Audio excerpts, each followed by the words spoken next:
आप सुन रहे हैं उमेश बिहारी को।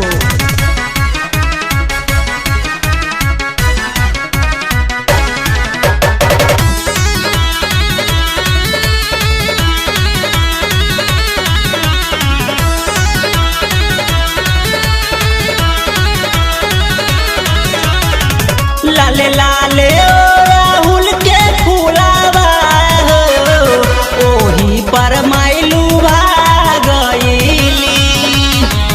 लाले लाले ओ राहुल के फूलावा हो, ओही पर माइलू भागइली।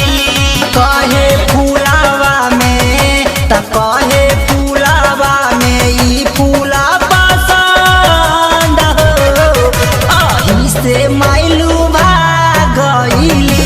राही फूलावा में एही फूल पसंद हो, एही पर माइल भागइली।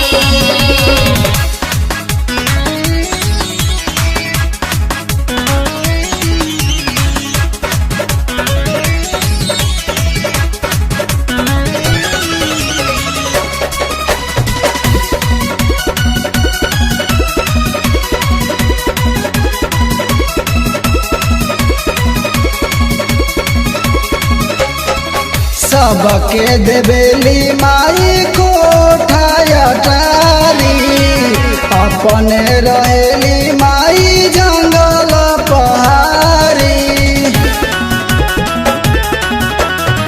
सबके देवेली माई कोठाया टारी, अपने रहेली मैया जंगल पहाड़ी। लचला चाली मिया के डरिया हो, ओही पर माइलू भागइली।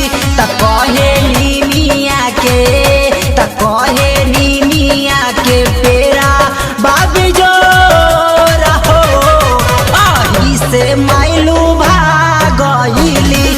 राही फूलावा में एही फूल पसंद हो, एही पर माइल भागइली।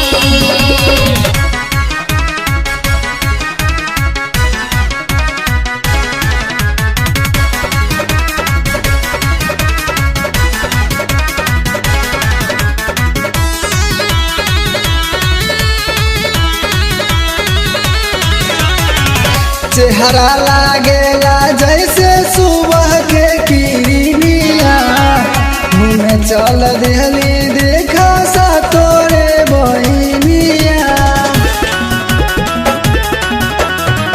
चेहरा लागेला जैसे सुबह के किरनिया, मुँह में चल देहली देखा सा तोरे बहिनिया।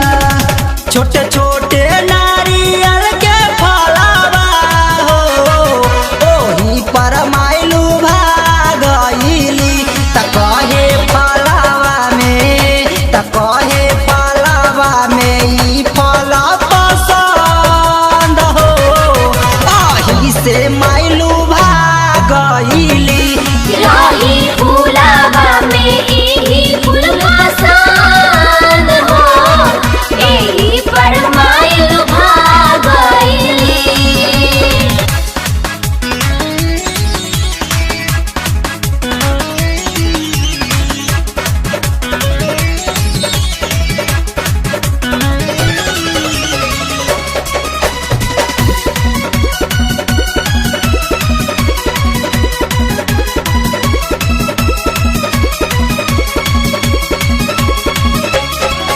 इनकार नाम सुन के दुश्मन डरे, राम ज्ञान रजक कहे आव हमरा घरे। इनकार नाम सुन के दुश्मन डरे, राम ज्ञान रजक कहे आव हमरा घरे।